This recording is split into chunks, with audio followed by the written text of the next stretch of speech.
Maintenant, revenons à Québec parce que les cas de santé mentale accaparent de plus en plus le travail des patrouilleurs. Le service de police de la Ville de Québec a enregistré plus de 4000 appels l'an dernier de personnes en crise ou suicidaires, une augmentation d'environ 30 par rapport à l'année précédente. Notre collègue Carl Marchand a accompagné une équipe pour voir comment ça se passe sur le terrain. Bonsoir, Carl. Bonsoir, Louise. Les patrouilleurs, là, vous l'avez constaté, travaillent très, très fort. Beaucoup de travail, Louise, et avec mon collègue Benoît Frigon, on a accompagné Julie Marcotte, qui est coordonnatrice en santé mentale au service de police de la Ville de Québec, ainsi que Cindy Paré, relationniste. Donc, pour une soirée de patrouille mercredi dernier, le travail des forces de l'ordre, on peut le dire, se complexifie. Pendant 6 heures, on a été dans le véhicule de patrouille. Il n'y a pas beaucoup de pauses, pas beaucoup de temps mort pour les policières. Et nos routes se sont séparées vers 22 heures, mais leur soirée, à elles, n'était vraiment pas terminée. Voici notre incursion dans le travail des policiers ici à Québec. Oubliez les légendes urbaines de soirs de pleine lune, les soirées les plus occupées reviennent chaque semaine pour la sergente Julie Marcotte. Et c'est le mercredi que ça se passe. Moi, je l'explique souvent par le fait que c'est la dernière journée avant la paye. Fait que les gens, c'est pas qu'ils ont consommé, ils n'ont plus d'argent, ils attendent. Vous allez voir 4h30 jusqu'à 8h, où les gens reviennent dans leur milieu de vie. Ils sont au travail, ça va bien, ils ont du monde, tout ça. Ils reviennent à la maison. Puis là, c'est la détresse qui va commencer à embarquer. Premier appel, une jeune femme a commis une 3e tentative de suicide en 3 jours. Pas la majorité des appels de toute la Ville de Québec, là, mais en santé mentale, ces appels-là, c'est la majorité de nos appels présentement. De quel ordre? Moi, je te dirais là, que de ce que je lis tous les matins, là, c'est 8 dossiers sur 10. Là. C'est de la crise suicidaire comme ça, c'est de l'appel à l'aide. La veille, des policiers ont dû fracasser la porte pour lui porter secours. Aujourd'hui, les démarches pour obtenir une ordonnance de traitement en vertu de la loi sont enclenchées.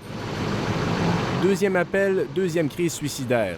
À peine après être sorti de l'Institut universitaire en santé mentale de Québec, un patient appelle les services d'urgence à partir d'une cabine téléphonique située de l'autre côté de la rue. Oui, ça devient décourageant, mais on met des mécanismes en place pour moins en envoyer. Je vous dirais, là, quand on a commencé en 2014, 80 de notre monde, on les envoyait à l'hôpital. Maintenant, on envoie à peu près 20 de notre monde à l'hôpital. Fait qu'il y a une grosse marge de manœuvre pour éviter ces portes tournantes-là. Il y aura toujours des cas récurrents. 19h, Julie Marcotte se rend dans le Vieux-Québec vers un appartement souvent visité par les policiers. Un individu lance des verres par la fenêtre aux grandes dames de ses voisins. Sur place, les agents calment le jeu. Il n'y a aucune arrestation, dans le fond. Ce que les gars font, c'est vraiment le communautaire de dire, de responsabiliser les gens. Tu as lancé des verres, il n'y a rien de criminel là-dedans, tu étais fâché, il y a des moyens autrement de faire ça. Là, ils lui font ramasser. Ils ont dit, si tu ramasses, t'es correct, on t'en donnera pas de ticket de désordre. Il était en train de ramasser, il était super poli avec nous autres. Donc, l'intervention se finit là. Moi, je vais faire les suivis avec les intervenants, c'est mon rôle. Les 500 patrouilleurs du SPVQ ont été formés en matière de santé mentale ce printemps. De nouvelles connaissances désormais essentielles. Si on a une personne qui a un TPL, personne paranoïaque, personne qui est schizophrène, on n'intervient pas de la même façon. Ça nous permet justement de cerner les besoins de la personne. La majorité de nos appels, on a affaire avec des gens, là, surtout le secteur ici, c'est plus problématique, là, avec des gens qui sont soit diagnostiqués ou devraient être diagnostiqués pour des troubles de santé mentale. C'est malheureusement notre train-train quotidien.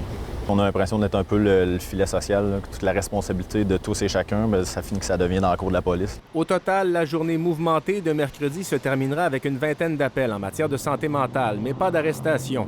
Les effectifs sont assez nombreux pour répondre à la demande, assure le SPVQ. Mais d'autres facteurs, comme la légalisation de la marijuana en 2018, pourraient, selon les policiers, venir compliquer leur travail. Carl, on l'a vu, donc les policiers ne chôment pas. Là, vous avez passé quelques heures avec eux. Et on a vu le travail des policiers, mais les policiers n'agissent pas seuls. Hein? Et c'est la raison pour laquelle ils peuvent résister à cette vague, Louise, en fait, c'est parce qu'ils travaillent en collaboration avec plusieurs organismes communautaires, des intervenants de la santé. Par exemple, le programme d'encadrement clinique et d'hébergement, l'organisme PECH, qui prend en charge des personnes en crise. L'organisme constate lui aussi qu'il y a une augmentation dans la détresse, dans les appels à l'aide en matière de santé mentale. Et si les policiers reçoivent autant d'appels, selon PECH, c'est notamment en raison du manque de ressources. Par exemple, n'essayez pas de trouver un psychologue en urgence à 17h30 le soir. Ça sera très difficile. Merci beaucoup, Carl. Bonne soirée. C'est très intéressant.